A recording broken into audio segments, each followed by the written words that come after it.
Hello everyone. It's James again. And today I want to talk about something very important. And it piggybacks on yesterday's video. You see, I was going to do a video today on complex post-traumatic stress disorder, and one of the interesting symptoms of this problem many of us in this space that have gone through narcissistic abuse can relate to, I believe. And I was also going to do a video that was a follow-up on a big news story that has a final ending to it. But these high-value men. Boss babe Instagram. I'm cool, look at me. And then people get robbed. And in some of these cases, their lives are taken over a small, or in some cases a large amount of jewelry, cash, credit cards, so forth and so on. And 9 times out of 10. I really want to say 10 times out of 10. But I think 9 is a more safe number. These evil demons that are responsible for such crimes cite that they were just trying to support their family. Blah blah and blah. But in reality, they were just robbing people so they too could live a so-called high-value life. With expensive clothes, nice cars and other finer things the average person doesn't have. And again, as I've said, some people lose their life being a part of this scene. Just like this man, Saul Murray. A 33-year-old man of England, I believe, that was flexing his net worth or lack thereof on Instagram, showing off his Rolex collection. His fake Rolex collection. But they look very real. And he was contacted by 2 women, by the way of Instagram, pretending to be interested in Saul Murray. Little did Saul know, these women were working with 2 other men and were running a set-up scam, where they were going to drug him, and then take his watches and other items if they could. Well, mid-robbery, Saul woke up and began to struggle, and one of the men stabbed Saul. And Saul can be seen on camera with no clothes on going to the door, where he later collapsed and died. What's interesting is, it was reported that Saul years earlier used to be a part of such robberies and scams, and he so-called had turned his life around, only to be on the other end of one of these same scams. Now, I'm not here to say he got what he deserved. That's for God to say, not me. But where everyone's focus should be when hearing such a story, and I will put links to the story in the description box below. But the focus should be when hearing this story is, we are told that if you want to be considered okay as a man to be dateable, you have to do whatever it takes to flex a life you can't even afford. Then when you do, you are making yourself a target to have people rob you and possibly take your life. And this is what I've been saying for a long time. Divide and conquer. You see, they want it almost impossible for you or anyone else to have a successful chance at meeting a life partner to where you can love each other and grow old together. And we can see every snare and booby trap in society they have put for people to fall into. But now they have made dating to the point where you have to fake a lifestyle you can't afford, to so-called be considered high value. And then you are setting yourself up to be robbed when you do. Women are being told they have to sign up to OnlyFans or a sugar site so they can get that bag, and so they can also go on Instagram and flex their lifestyle. And what is all of this adding up to? Nothing but mindless evil that makes no sense. That produces nothing.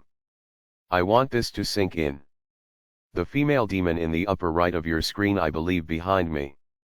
When the police arrested her, they found tons of expensive designer clothes in her closet.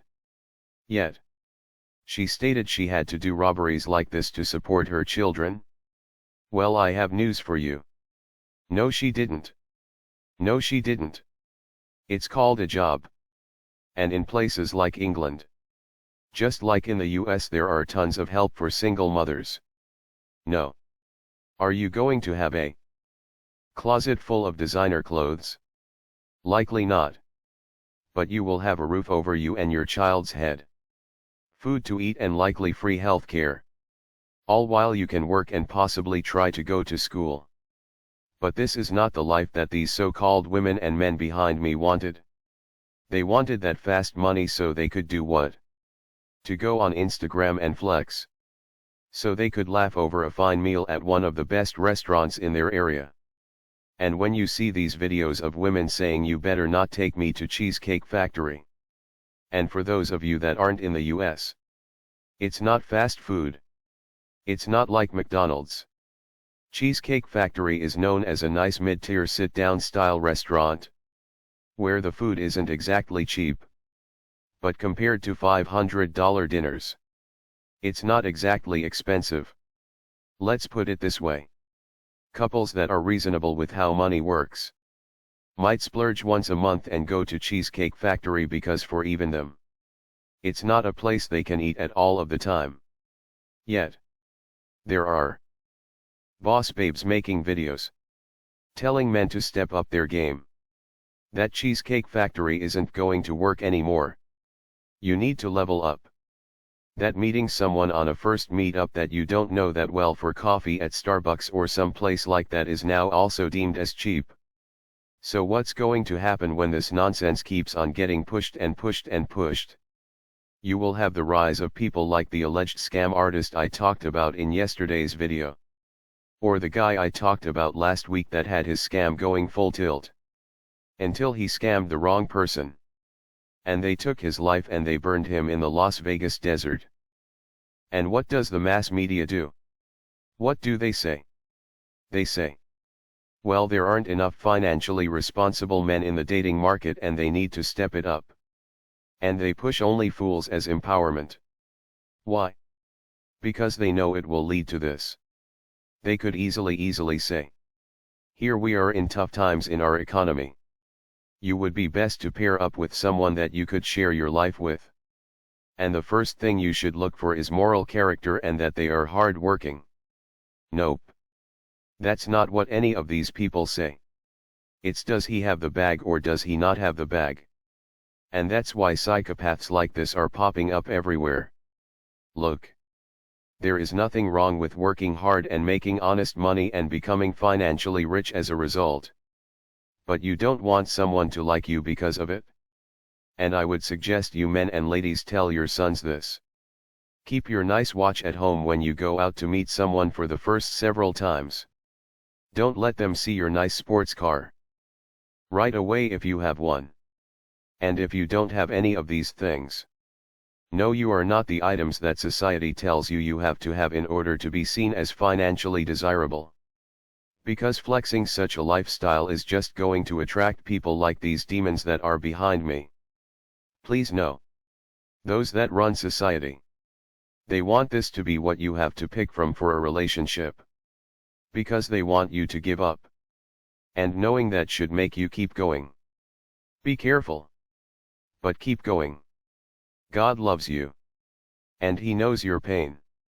With that said, this high-value boss babe scene is a complete mess that is full of mostly scam artists, robbers and criminals. But what do I know? I'm just a cartoon. So please do what you can. Stay safe and know what's out there. If someone doesn't want to meet you at Starbucks for a dozen times before you feel somewhat comfortable, then that's their problem, not yours. Because the world can be a dangerous place. And that actually ties in with the video where we are going to be talking about complex post-traumatic stress disorder. But for now, I think this is a good place to stop. And if you can please subscribe, like and comment. And share. So we can get more eyeballs on this content. As there are those out there that need it. And I thank you all for your love and support. I really do mean that from the bottom of my cartoon heart. With that said, I do hope your day is blessed. And until next time, bye for now. And be good to yourself.